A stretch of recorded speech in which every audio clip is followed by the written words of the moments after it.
Bismillahirrahmanirrahim. Assalamualaikum warahmatullahi wabarakatuh.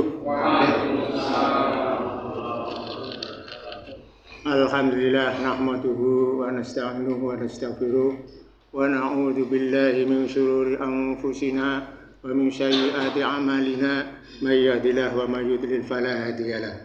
Asyhadu an la ilaha illallah wahdahu la syarika lahu wa asyhadu anna Muhammadan 'abduhu wa rasuluhu la nabiyya ba'da. Allahumma shalli wa sallim wa barik ala Muhammadin wa ala alihi washabihi ajma'in. Amma ba'du.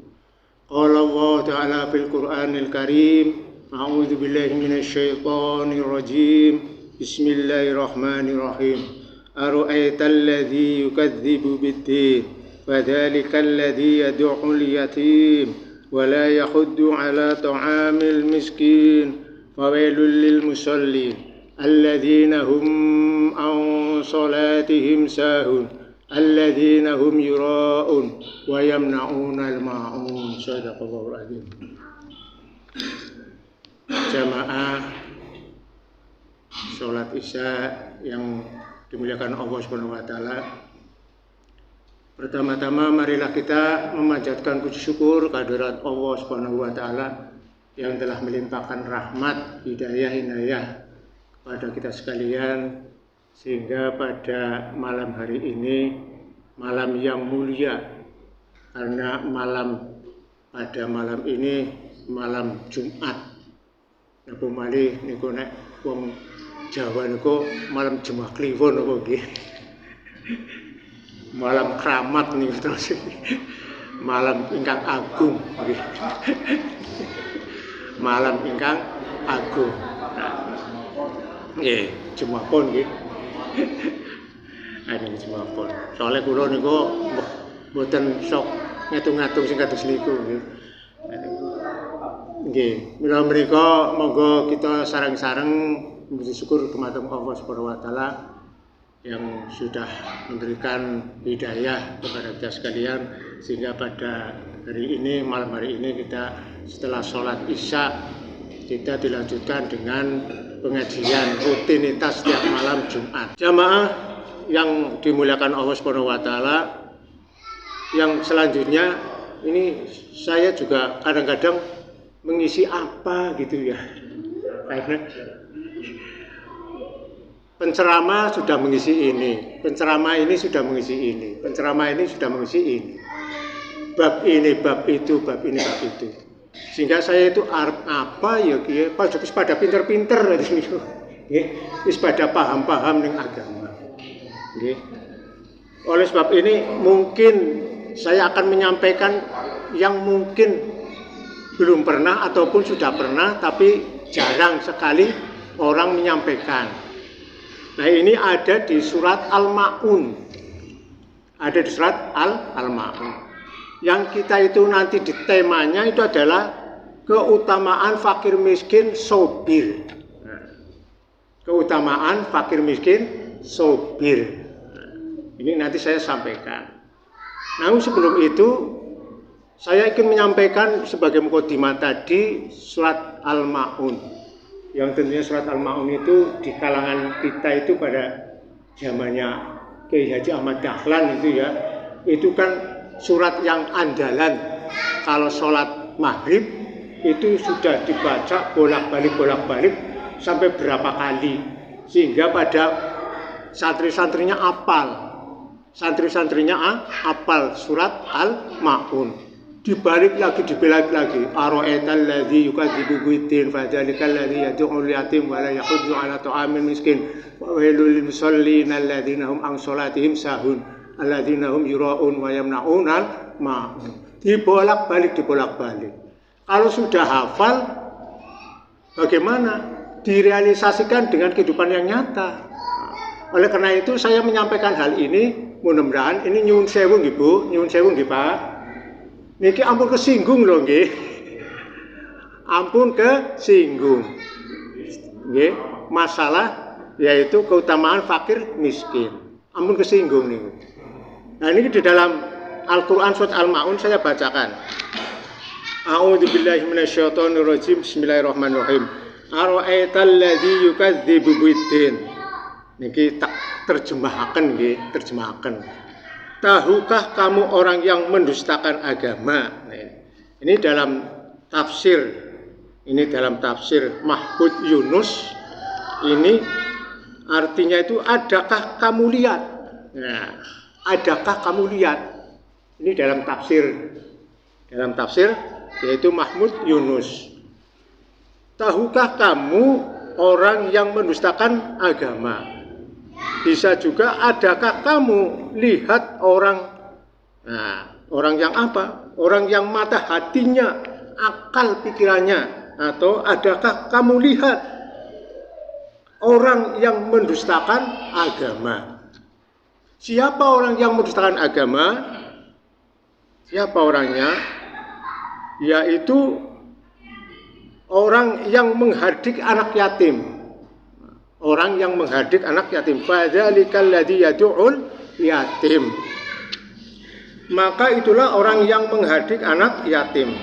Menghardik dalam arti atau tafsir Mahmud Yunus ini adalah mengusir, mengeluarkan dari rumah.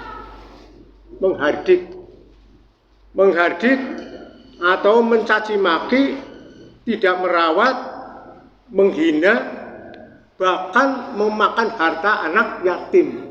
Itu menghardik. Jadi menghardik itu artinya macam-macam. Mengeluarkan, ya, atau apa? Ngurak anak yatim dari rumah atau dari tempat singgahnya sendiri. Nah, ini. Kemudian tidak memberi makan, bahkan menghina, menista, dan memakan hartanya anak yatim tersebut. Nah, inilah. Maka itulah orang yang menghardik anak yatim adalah orang yang mendustakan agama. Kemudian wala yahuddu ala ta'amil miskin, dan tidak menganjurkan memberi makan orang miskin. Yang paling tidak itu kita mencintai orang miskin, mencintai dan yaitu menolong orang miskin, memberi makan, memberi sesuatu, memberi harta, bahkan kalau punya hutang, hutangnya dibayarkan. Itu seperti itu. Itu mencintai orang miskin dan juga mendekatkan orang miskin. Dalam arti menolong orang miskin, memberi makan, memberi suatu hal, apapun itu memberi atau menolong orang miskin. Bahkan punya hutang pun orang yang mencintai orang miskin pasti akan tersentuh hatinya. Si fulan hutang, kemudian tahu bahwa fulan itu tidak mampu untuk membayar hutang, maka orang yang mencintai itulah akan membayarkan hutangnya. Siapa orangnya? Bukan hanya orang kaya saja, tapi orang yang mampu untuk membayarkan hutangnya orang miskin tersebut. Ini. Kemudian alladzina hum an sholatihim fawailul lil musallin, maka celakalah orang yang sholat. Orang yang sholat celaka itu bagaimana? Alladzina hum an sholatihim sahun, yaitu orang-orang yang lalai dari sholatnya. Lalai atau lengah atau amal kebaikannya tidak sesuai dengan sholatnya. Ini dalam arti tafsir itu. Jadi orang yang lalai sholat, orang yang tidak sesuai dengan sholatnya. Sholat itu kan dalam arti mengingat kepada Allah. Itu tujuan sholat. Tujuan sholat adalah yang pertama adalah untuk mengingat kepada Allah Subhanahu wa Ta'ala. Kemudian yang kedua, sholat itu bertujuan adalah supaya kita itu mencegah perbuatan yang ma'ruf dan kita akan mencontohkan yang baik.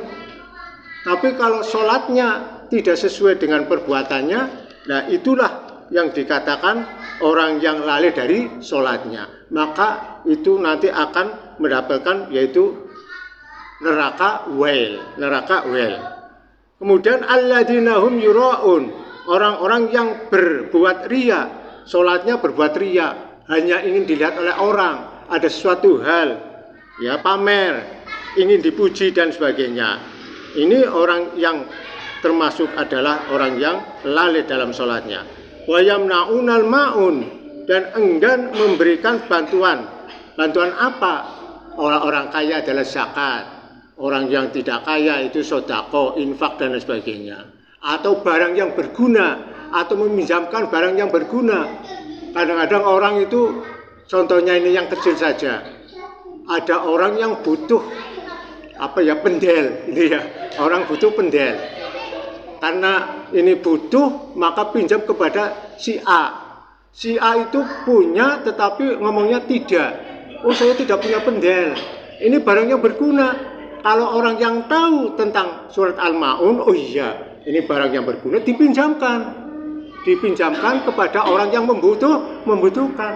Tapi orang yang tidak tahu, ngomongnya nggak punya. Nah, ini berarti dusta agama. Jamaah yang berbahagia, itulah tafsir dari Mahmud Al-Yunus, itu demikian. Maka yang saya garis bawahi itu adalah orang miskin, ya, orang miskin, yaitu wala yahuddu ala ta'amil miskin, dan tidak menganjurkan memberi makan orang miskin. Jamaah yang berbahagia, masyarakat itu terdiri dari 3 kelompok atau 3 kategori, yaitu fakir, miskin, dan kaya. Arti dari fakir itu orang yang betul-betul tidak mampu. Kerjanya itu kadang-kadang kerja, kadang-kadang tidak. Kadang-kadang dapat duit, kadang-kadang tidak. Itu namanya fakir. Yang mendapatkan tidak mencukupi kebutuhan hidupnya atau pokoknya. Kerjanya tidak menentu. Kadang-kadang kerja, kadang-kadang tidak. Itu namanya fakir. Beda dengan miskin.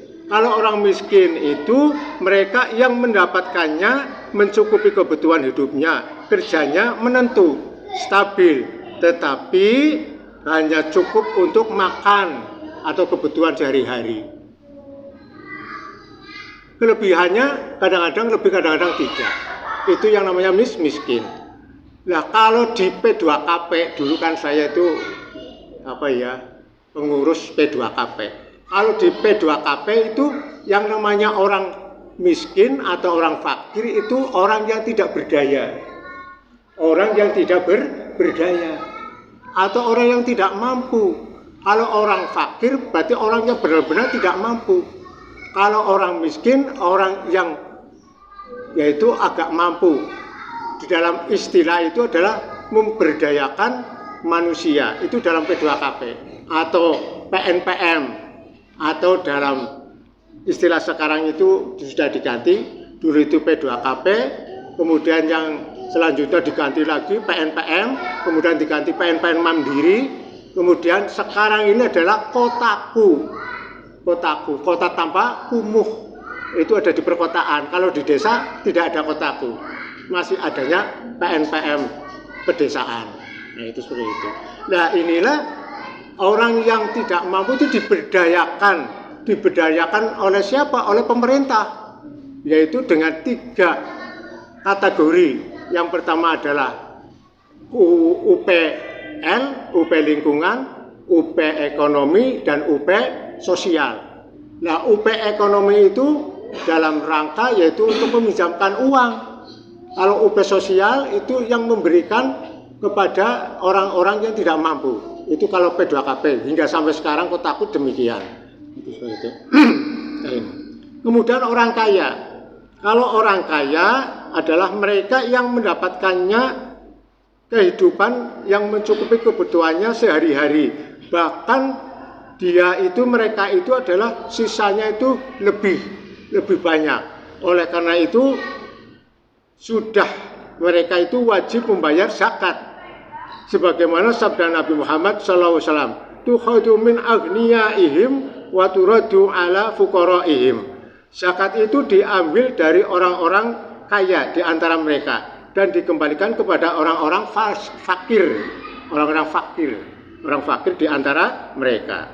Nah, Rasulullah SAW itu mengkategorikan arti miskin Jadi kalau tadi itu arti yang nasional atau arti yang kita dimaknakan itu ya. Itu kalau Rasulullah SAW artinya fakir miskin itu laisal miskina billadzi turadduhu samaratu wa samarotani walal luqmatu aw luqmatani innamal miskinu la tu'affifu iqra'u inistatotum la yas'aluna nasal ilhaq. Nah ini.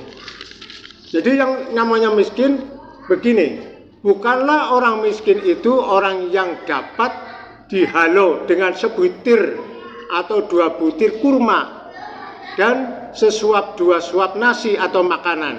Namun orang miskin ialah orang yang masih dapat menahan dirinya, tidak meminta-minta. Kalau kita ketahui itu, mereka itu tidak merengek-rengek meminta sesuatu kepada manusia. Jadi wong miskin atau wong fakir itu yang artinya itu orang yang tidak meminta-minta atau merengek-rengek untuk meminta-minta. Itu fakir miskin di dalam arti Rasulullah SAW. Kalau yang masih istilahnya orang yang dapat menghalau dengan sebutir 2 butir kurma atau sesuap 2 suap itu masih dikatakan bukan orang miskin. Itu seperti itu. Itu dari Rasulullah Shallallahu Alaihi Wasallam. Oleh karena itu jangan takut, jangan malu, nyun sewu, aja izin, aja ragu-ragu menjadi orang miskin. Saya juga orang miskin, saya tidak ragu-ragu. Orang miskin itu nantinya itu akan mendapatkan sesuatu dari Allah SWT. Nah ini saya sampaikan ini adalah fakir miskin yang sabir. Artinya sabir artinya adalah orang yang sabar. Jadi fakir miskin sabir adalah orang yang fakir miskin yang sabar dalam menghadapi musibah, cobaan dalam hidupnya, ridho dalam ketentuan Allah SWT. Tapi mereka tetap taat, tetap beribadah, tidak berbuat maksiat, kejahatan seperti mencuri, mengambil hak orang lain, riba, menipu dan lain sebagainya. Jadi orang yang miskin sobir itu adalah orang yang sabar, yaitu tidak berbuat maksiat, tidak mencuri, tidak manipulasi, tidak ngelomboni, ya, tidak berbuat curang, tetapi dia itu tetap dalam keadaan taat kepada Allah SWT. Sholat tetap sholat, sabar tetap sabar, karena itu adalah dari Allah SWT. Maka kalau orang yang fakir miskin yang demikian itu akan mendapatkan apa? Akan mendapatkan yaitu surga.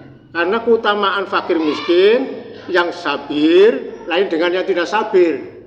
Kalau yang tidak sabir malah dia itu akan apa? Itu akan kufur nikmat. Artinya orang yang fakir miskin tersebut itu selalu suudzon kepada Allah SWT.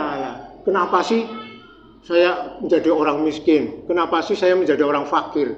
Padahal orang-orang itu yang bukan Islam itu hidupnya kaya, hidupnya makmur, banyak uang dan sebagainya. Ini suudzon kepada Allah SWT. Orang fakir miskin demikian itu tidak akan mendapatkan surga. Tidak mendapatkan surga. Bahkan suudzon kepada Allah SWT. Ini akan apa? Akan mendapatkan malah neraka. Oleh karena itu ada 3 kelompok.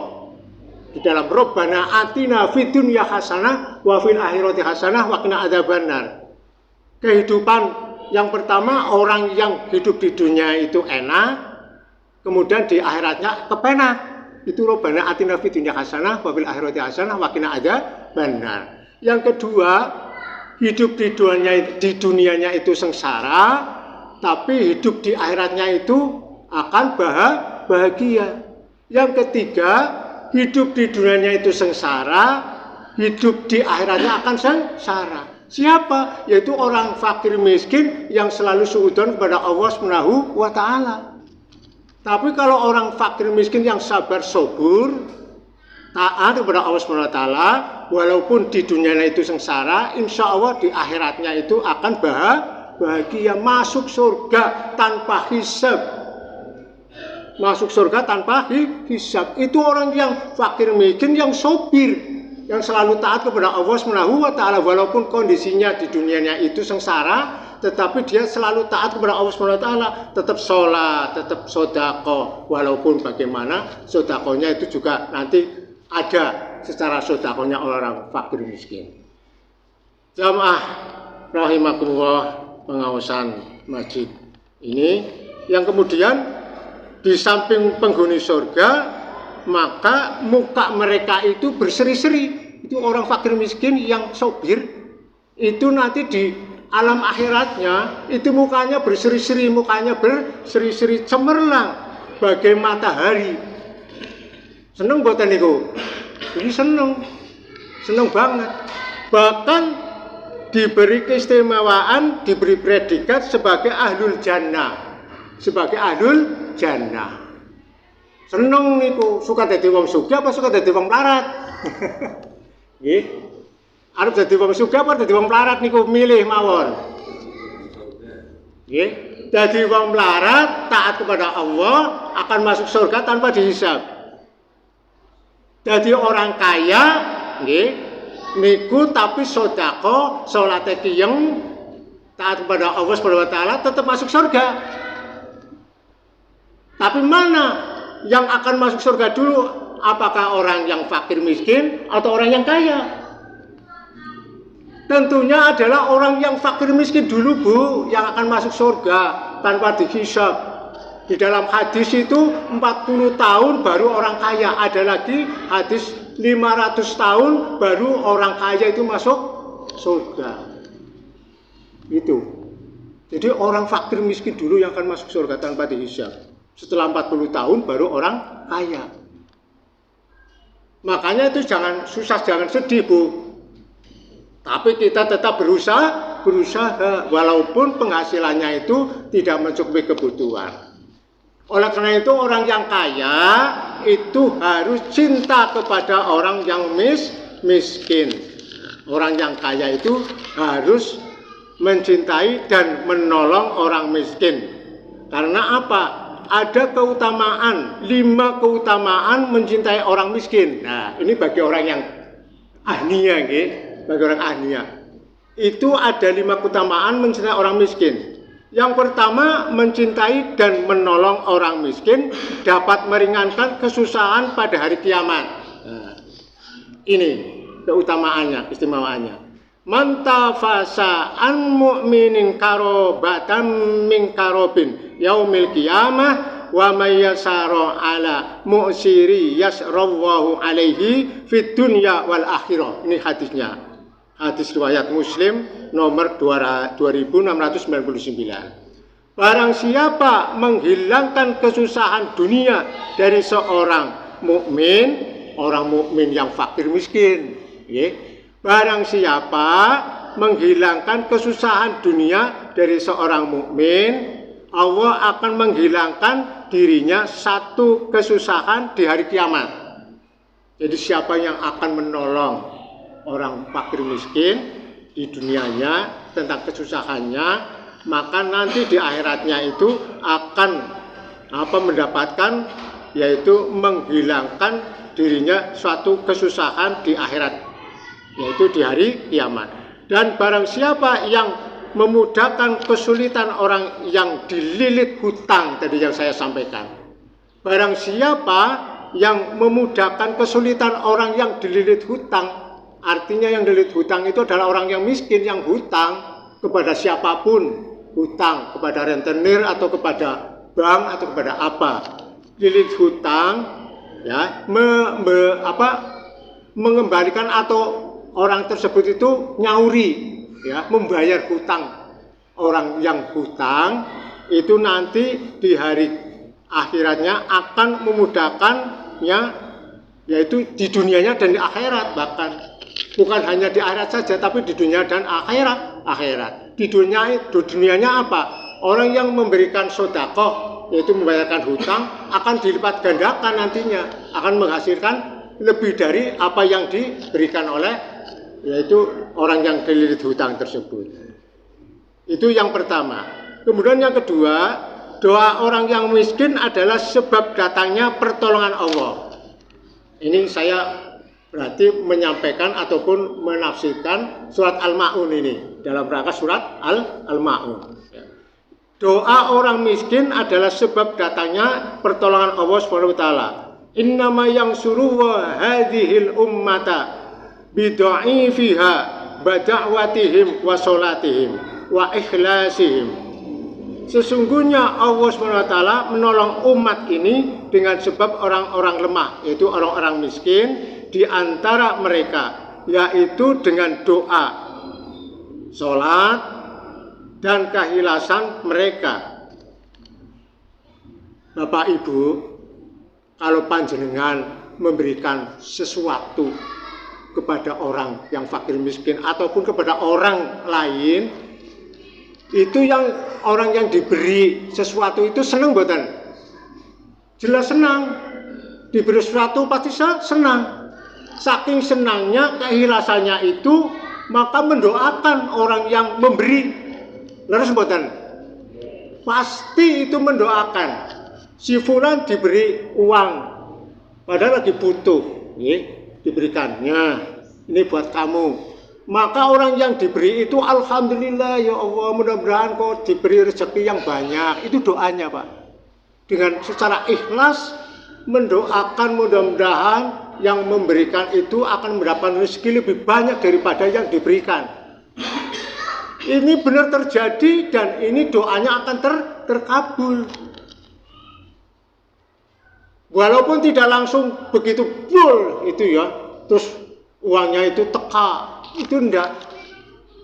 Hingga sampai panjenengan itu lupa. Panjenengan itu lupa. Ternyata setelah lupa, jenengan dapat rezeki. Rezeki itu ini, wah rezeki ini kok aku apa ya? Setelah dipikir-pikir, oh iya, saya itu dulu tahun kemarin, tahun itu saya pernah menolong orang fakir miskin yang kesusahan, pernah menolong orang yang membutuhkan, tapi saya sudah tidak ingat. Setelah dipikir-pikir, oh iya, alhamdulillah. Jadi jangan khawatir orang yang memberikan sedekah, memberikan sesuatu hal itu jangan takut nantinya itu menjadi miskin, enggak, bahkan akan menambah jadi orang yang kaya.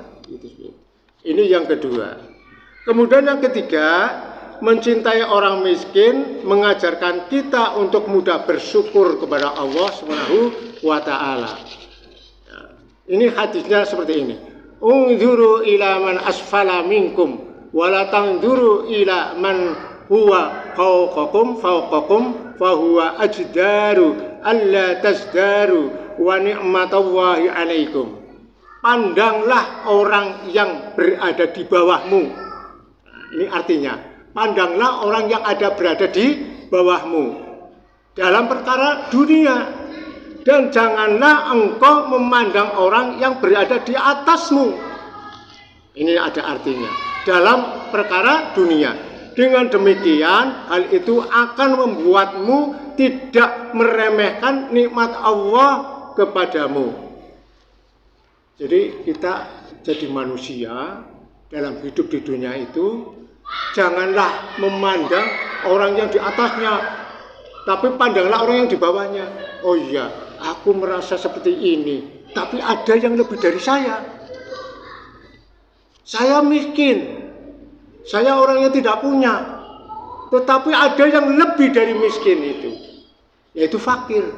Saya masih bisa membeli ini, tapi orang itu mau beli itu aja kesusahan, repot karena tidak punya uang. Jadi nanti bersyukur kepada Allah Subhanahu wa taala.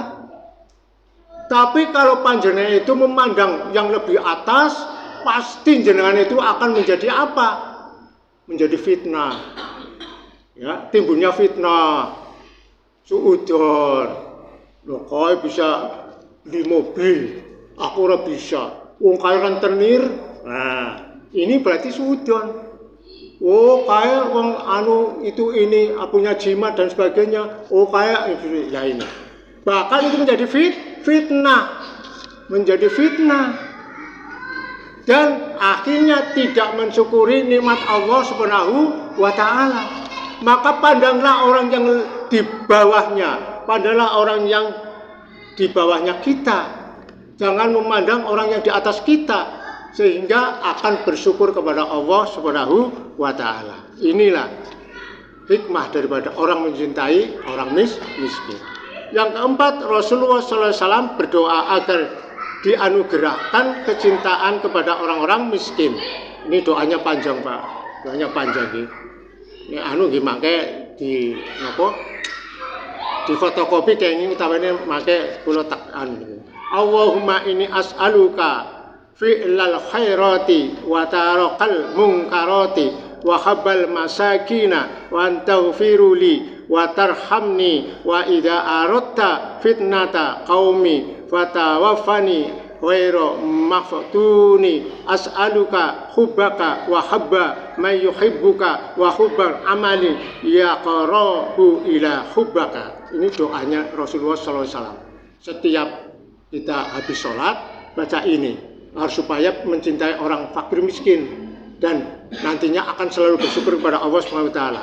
Ya Allah, aku mohon kepadamu untuk mudah, yaitu mudah apa? Melakukan kebaikan dan meninggalkan kemungkaran, serta aku memohon kepadamu supaya bisa mencintai orang miskin.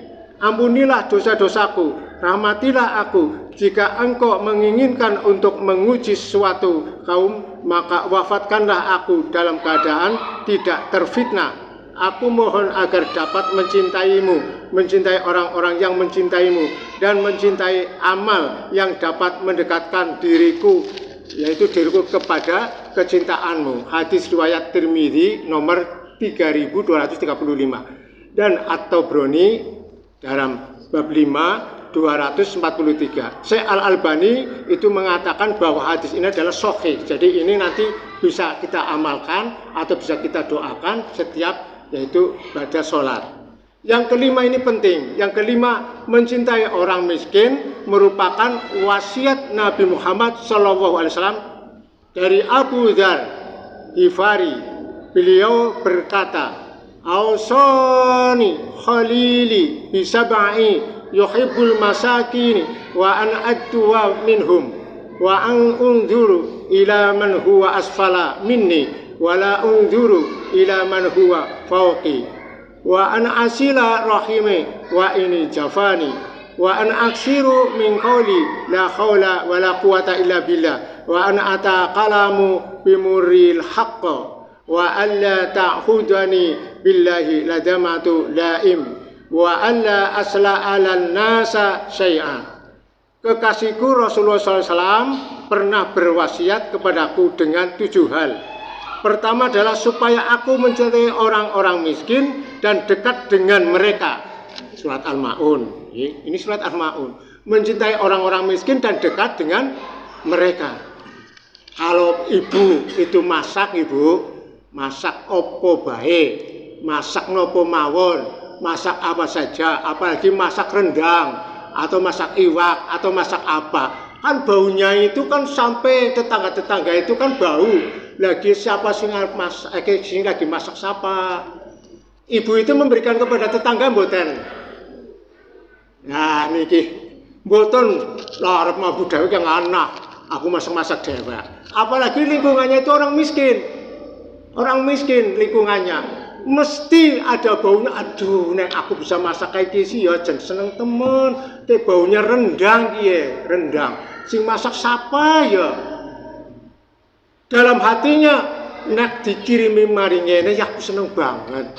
Tapi panjang itu sing masak, alah ngapa yang ngono, masak-masak dewa. Ya inilah yang dikatakan oleh Rasulullah SAW, tidak mencintai fakir miskin, tidak mendekatkan fakir miskin. Berarti apa? Berarti orang tersebut itu adalah orang yang bakhil. Nyuwun sewu bakhil. Ya diwailah walaupun sedikit tetangganya tok.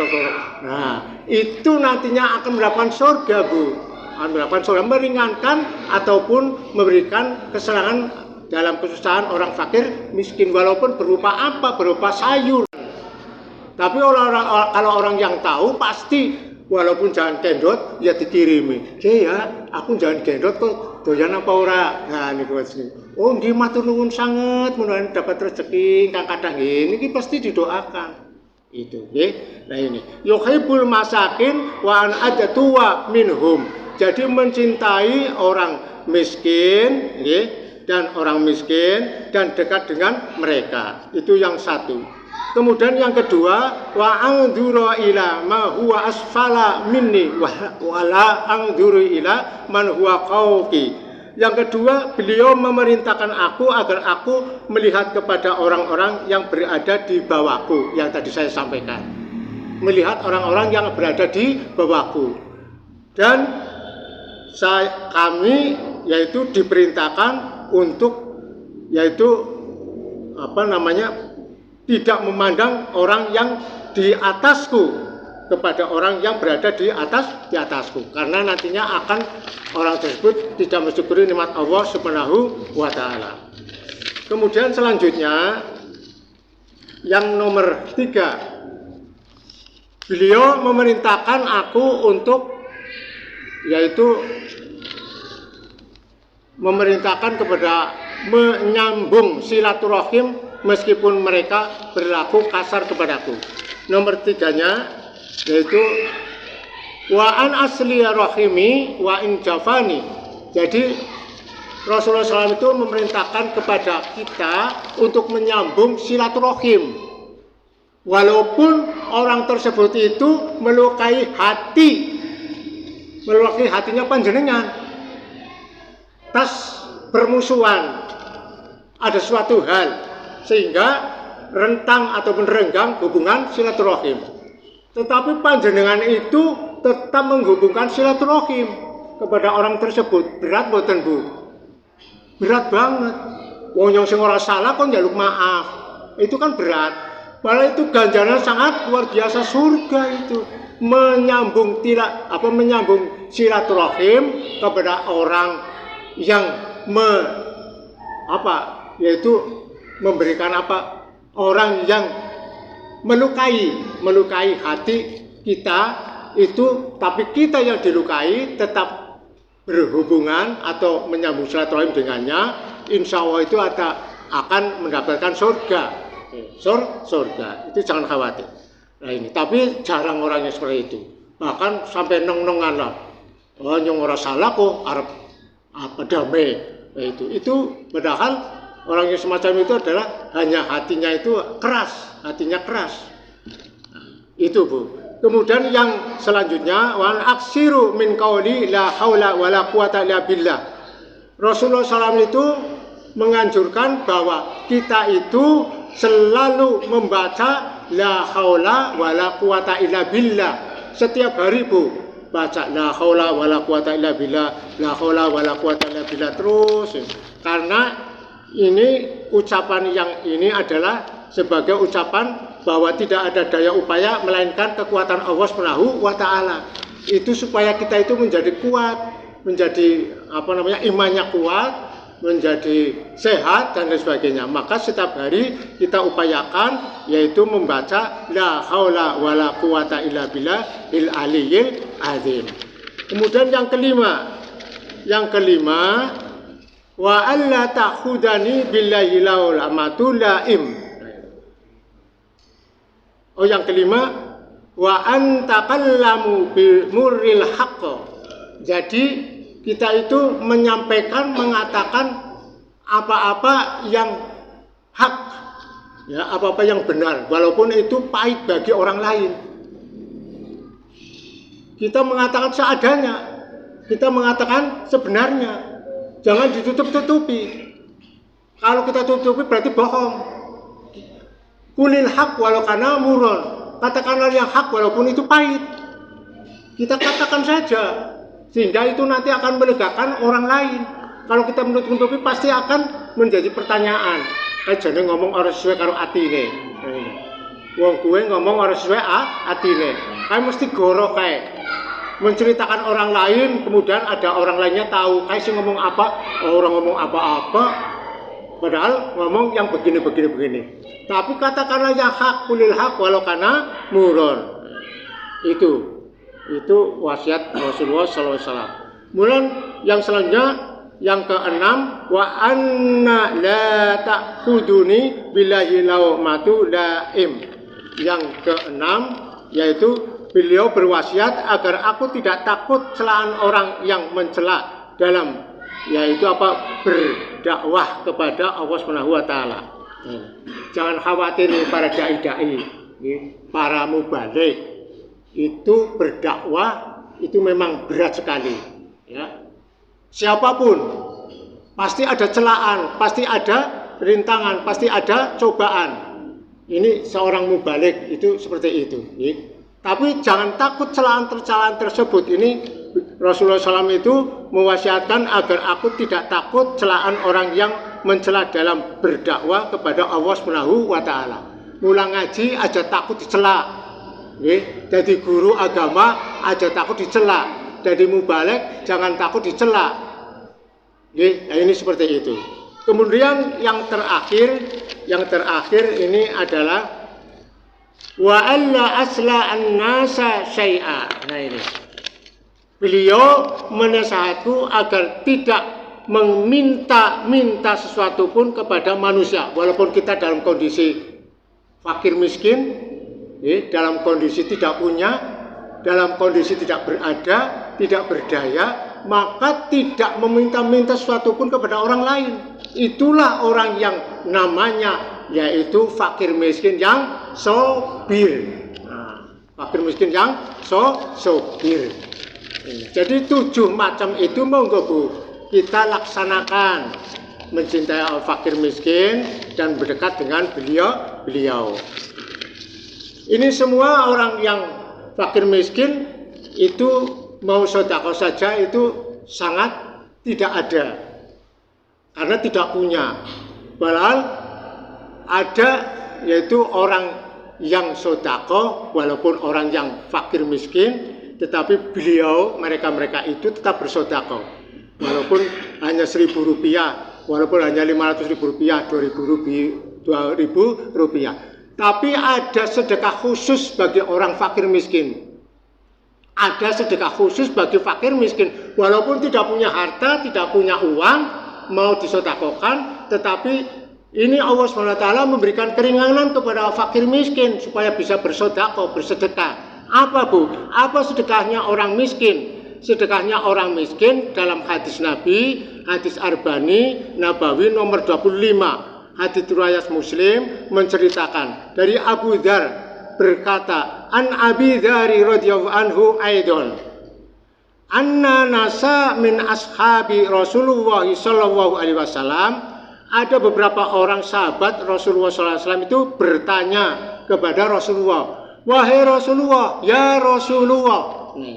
Ini para sahabat itu bertanya, ini sahabat yang fakir miskin, sahabat yang tidak punya harta benda, ini bertanya kepada Rasulullah SAW, ya Rasulullah, zahaba ahlud dzusuri bil ujuri, zahaba ahlud dzusuri bil ujur.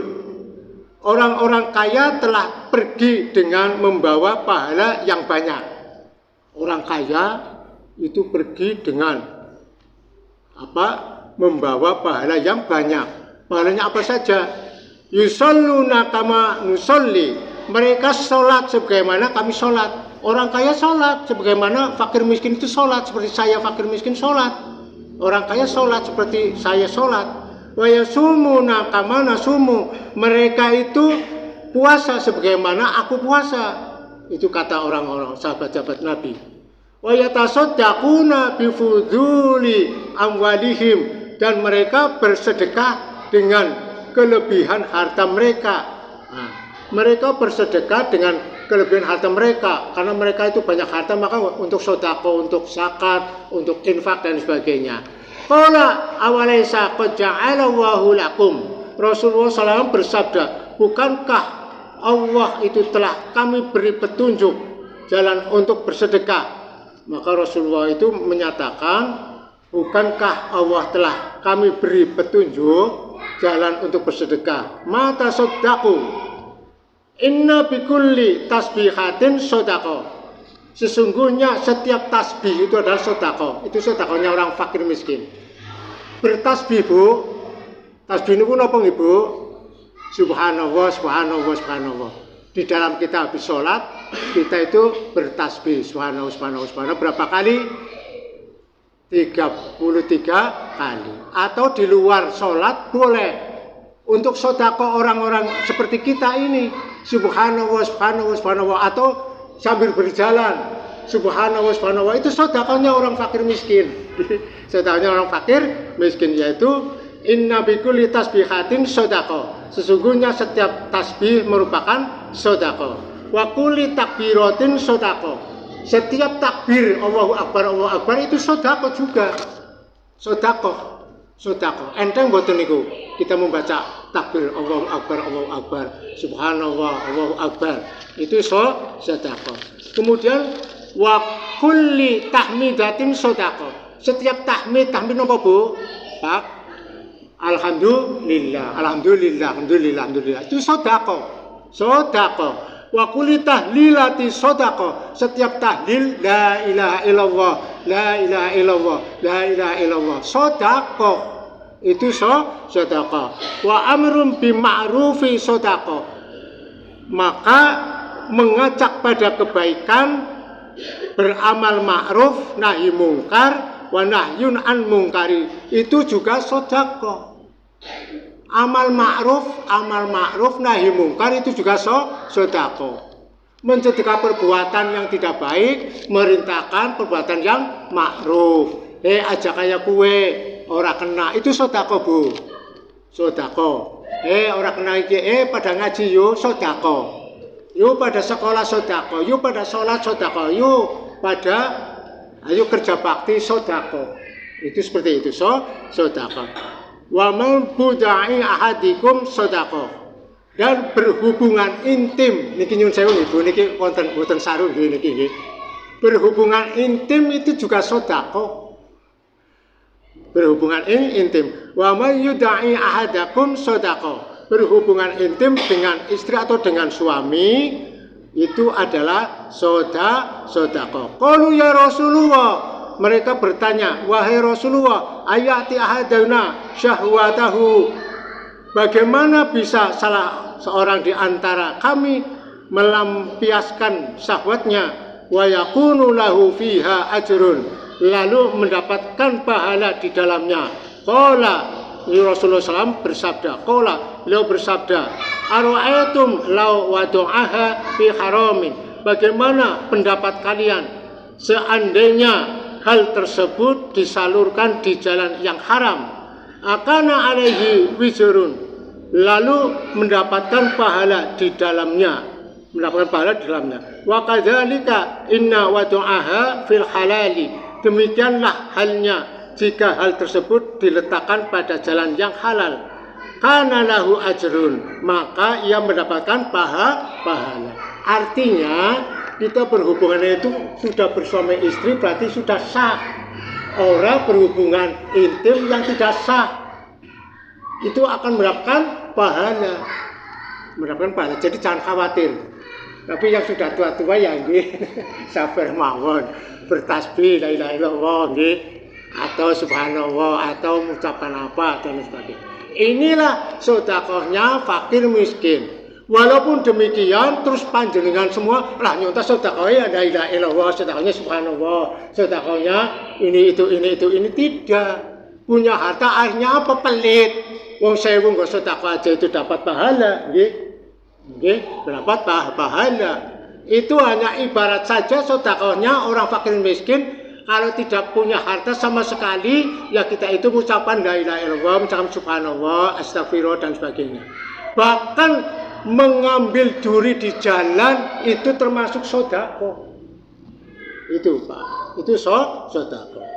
Itulah sedekahnya orang fakir miskin. Jadi marilah kita aplikasikan surat Al-Ma'un yang tadi saya sampaikan. Insya Allah walaupun itu adalah orang yang punya ataupun orang yang tidak punya, mari kita itu realisasikan dalam kehidupan sehari-hari surat Al-Ma'un yang disampaikan oleh Kiai Haji Ahmad Dahlan. Di dalam sholat maghribnya itu selalu membaca yaitu surat Al-Ma'un. Ibu, Pak, mekaten itu sampun dangu ataupun sudah berapa jam yang saya sampaikan itu hanya setengah jam, tapi ini banyak sekali. Ini pun belum tuntas sebetulnya karena ini waktunya sudah malam, sehingga akhiri saja pengajian pada malam hari ini, malam Jumat ini.